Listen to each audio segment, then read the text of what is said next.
Senior सहाफ़ी और तज़ियाकार नुसरत जावेद के मुताबिक आम पाकिस्तानियों की अक्सरियत की तरह इल्म माशियात की मुबादियात से कता लाइल्म मुझ सहाफ़ी को भी मुख्तलिफ हुकूमतों के वज़राए ख़जाना की जानिब से नए माली साल का बजट मुतारिफ करवाने वाली तकरीर समझ नहीं आती। जब से होश संभाला है हमारी हुकूमतें मगर खसारे का बजट ही मुतारिफ करवाती रही हैं। सादा ज़बान में ऐसा बजट बुनियादी पैगाम ये देता है कि हुकूमत रियासती बंदोबस्त चलाने के लिए मेरे और आप पर लगाए टैक्सों के जरिए मतलूबा रकम जमा नहीं कर पाई है। आमदनी और मुतवक्के खर्चे में जो खसारा नमूदार हुआ है इसे कर्ज के जरिए पूरा करना पड़ेगा। कर्ज के जरिए रियासती बंदोबस्त चलाए रखने की आदत ने बिला आखिर हमें इस मकाम तक पहुंचा दिया है कि रवा माली साल के दौरान हमें सबसे ज्यादा रकम गैर मुल्की और बैनुल अक़वामी इदारों से लिए कर्ज के सूद की अदायगी पर खर्च करना पड़ेगी। जो रकम इस मद में दरकार है वो कौमी सलामती के लिए लाजिम दिफाई बजट के लिए मुख्तस हुई रकम से भी कहीं ज्यादा है। 9 जून की शाम नए माली साल का बजट पेश करते हुए हमारे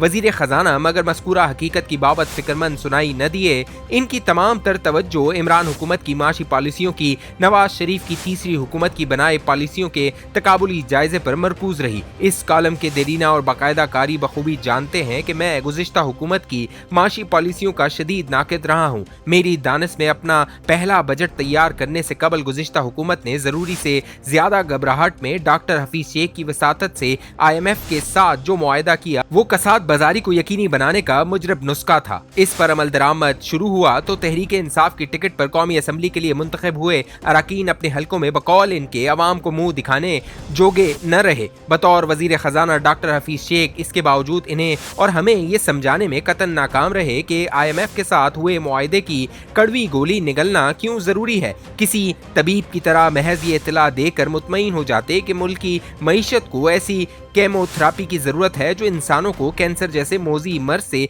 बचाने के लिए लाजमी करार पाती है। अवाम के मुंतखब नुमाइंदों के दिलों में उबलते सवालात का दोस्ताना माहौल में जवाब फराम करने के बजाय मौसूफ ने टेक्नोक्रेट्स से मुख्तस रऊनत अपनाए रखी। इन्हें अपने इल्म पर बहुत नाज था। कौमी असम्बली के एक इजलास के दौरान ऐवान में खड़े होकर हैरत का इजहार किया कि मईशत जैसा संजीदा मौजू चंद ऐसे लोग भी जेर बहस लाते हैं जो आलमी सतह पर मुस्तनद शुमार होती किसी यूनिवर्सिटी या आलमी इदारे में दाखिल होने के काबिल भी नहीं। मुझे याद पड़ता है कि फकत शाहिद खाकान अब्बासी ने इनके हकारत बरे फिक्रों को संजीदगी से लिया था। ऐवान में खड़े होकर अपने समेत कई मुंतखब अरकान के नाम लिए जिन्होंने मारूफ आलमी यूनिवर्सिटियों से आला तालीम हासिल कर रखी है। हमारे मुंतखब नुमाइंदों की अक्सरियत वक्ती तौर पर खामोश रहते हुए अपनी बेइज्जती बर्दाश्त करने की आदी है। बदला उतारने के लिए मुनासिब वक्त का इंतजार करती है और ये वक्त इन्हें मार्च 2021 में मिल गया जब इस्लामाबाद से सेनेट की खाली हुई एक निशिस्त पर तवील गोशा नशीनी के बाद सियासत के मैदान में उतरे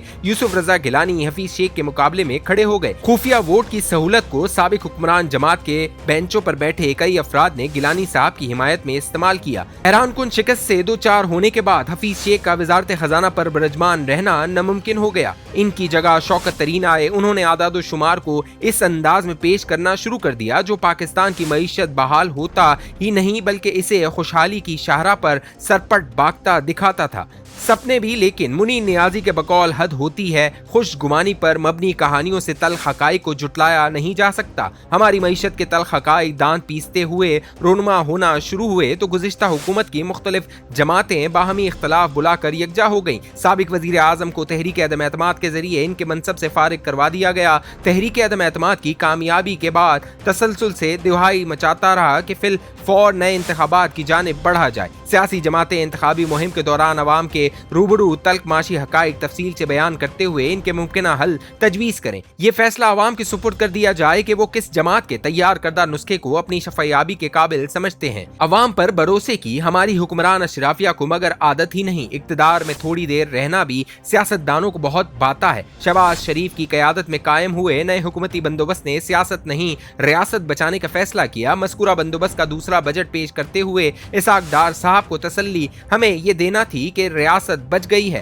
یا نہیں। وہ مگر ماضی کی 2 حکومتوں کے تقابلی جائزے میں مصروف رہے۔ ہمیں سب اچھا ہے کہ گمان میں مبتلا رکھنے والی بجٹ تقریر کے بعد مجھ ایسے صحافی بے تابی سے متعارف کروائے بجٹ پر عام بحث کا انتظار کرتے ہیں۔ عالمی روایات کے مطابق قومی اسمبلی میں موجود قائد حزب اختلاف اس بحث کے آغاز کا حق رکھتا ہے۔ اس کی تقریر کے لیے مدت کا تعین بھی نہیں ہوتا۔ ایسی تقریر غور سے سننے کے بعد ہی معاشی امور کی بابت مجھ جیسے نابلد افراد یہ جاننے کے قابل ہوتے ہیں کہ نئے بجٹ کے نام پر ہم غریبوں کا مزید کچومر نکالنے کے لیے کس مہارت سے کون سی واردات ڈالی گئی ہے۔ قومی اسمبلی میں قائد حزب اختلاف ان دنوں فیصل آباد سے تحریک انصاف کے ٹکٹ پر منتخب ہوئے راجہ ریاض ہے۔ آئینہ انتخاب وہ مسلم لیگ نون کے ٹکٹ پر لڑنے کا ارادہ رکھتے ہیں۔ ان سے یہ توقع رکھنا ہر صورت خام خیالی تھی کہ وہ چونکا دینے والے نکات کے ساتھ مسلم لیگ نون کے نمائندہ وزیر خزانہ کی جانب سے بجٹ متعارف کروانے والی تقریر کے پرخچے اڑا دیں گے۔ اسی باعث میں نے ان کی تقریر پر سرسری توجہ دینے کی بھی